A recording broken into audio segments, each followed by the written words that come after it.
السلام علیکم ورحمۃ اللہ وبرکاتہ۔ الحمد للہ نحمده ونستعینه ونستغفره ونؤمن به ونتوکل علیہ ونعوذ باللہ من شرور انفسنا ومن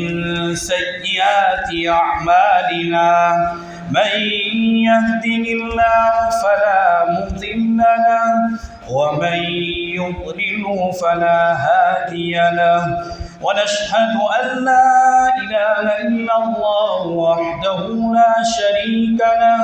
ونشهد أن سيدنا ومولانا محمدا عبده ورسوله قال الله تبارك وتعالى في كلامه المجيد والفرقان الحميد أعوذ بالله من الشيطان الرجيم بسم الله الرحمن الرحيم يا أيها الذين آمنوا أنفقوا من طيبات ما كسبتم ومما أخرجنا لكم من الأرض وقال تعالى وآتوا حقه يوم حصاده وقال النبي صلى الله عليه وسلم إن فيما سقت السماء والعيون أو كان عشريا العشر وما سقي بالنضح نصف العشر أخرجه البخاري صدق الله مولانا العظيم وصدق رسوله النبي الكريم ونحن على ذلك لمن الشاهدين والشاكرين والحمد لله رب العالمين درود شریف اللهم صل على محمد النبي الأمي وعلى آله وسلم تسليما۔ بزرگان محترم اور عزیز نوجوانوں، میں نے آپ حضرات کے سامنے کلام اللہ شریف کی دعائیں تلاوت فرمائی اور جناب محمد رسول اللہ صلی اللہ علیہ وسلم کی ایک احادیث کا سہارا لیا ہے۔ دعا کریں کہ اللہ تبارک و تعالی جو باتیں کہی جائے اس پر مجھے بھی اور آپ تمام حضرات کو عمل کرنے کی توفیق بخشے۔ محترم حضرات، مجھے عشر کے متعلق یعنی جو ہماری کھیتی ہے اس کے متعلق باتیں کرنی ہے، اس کی فرضیت کے متعلق اور اس کے جو مسائل ہے، اس لیے وقت بہت کم ہے، اس لیے میں شورکت کے اندر باتیں بتلاؤں گا۔ اللہ تبارک و تعالیٰ نے کلام اللہ شریف کے اندر پارہ نمبر 29 اس کے اندر ایک سورت ہے جس کو سورہ قلم کہا جاتا ہے، تو اس کے اندر 15ویں آیت سے شروع ہوتا ہے ایک صفحہ جس میں اللہ تبارک و تعالیٰ نے ذکر کیا ہے باغبانوں کا قصہ۔ اللہ تبارک و تعالیٰ فرماتا ہے اِنَّا بَلَوْنَاهُمْ كَمَا بَلَوْنَا أَصْحَابَ الْجَنَّةِ، ہم نے انہیں آزمایا یعنی ان کا امتحان لیا، ان کی پریکشا لی جیسا کہ ہم نے باغ والوں کو آزمایا تھا۔ یعنی کیا باغ والا؟ اس سے تفسیر مظہری میں اور معارف القرآن میں اس کی تفسیر لکھی ہے کہ اللہ تبارک و تعالیٰ نے کفار مکہ نبی اکرم صلی اللہ علیہ وسلم کو طعن و تشنیع کرتے تھے، اس کے جواب میں اللہ تبارک و تعالیٰ نے ان کو یہ باغ والا قصہ بتلایا۔ اِنَّا بَلَوْنَاهُمْ كَمَا بَلَوْنَا أَصْحَابَ الْجَنَّةِ، ہم نے انہیں آزمایا جیسا کہ ہم نے باغ والوں کو آزمایا تھا۔ اس قصہ پہلے آپ سنیں، اس بار انشاءاللہ میں ترجمہ کروں گا۔ یہ کیا قصہ ہے کہ ایک باپ تھا، بڑا نیک دل تھا اور سخی بھی تھا۔ اللہ نے اس کو نیک بھی بنایا تھا، اس کا نیک دل تھا اور وہ سخی بھی تھا۔ وہ جب اپنے باغ کے اندر، اپنی کھیتی کے اندر، وہ جب اپنے کھیتی کے کاٹنے کا وقت آتا تھا، پھل توڑنے کا وقت آتا تھا تو وہ غریبوں کا بھی خیال کرتا تھا۔ جب وہ باغ کے اندر جاتا تھا اور کھیتی کاٹتا تھا تو اس وقت جب وہ کاٹنے کے وقت جو پھل رہ جاتے تھے، جو گر جاتے تھے، اور جب کھیتی کاٹتا تھا تو جو کھیتی زمین کے اوپر گر جاتی تھی وہ اپنے غریبوں کا حصہ غریبوں کو تقسیم کر دیتا تھا۔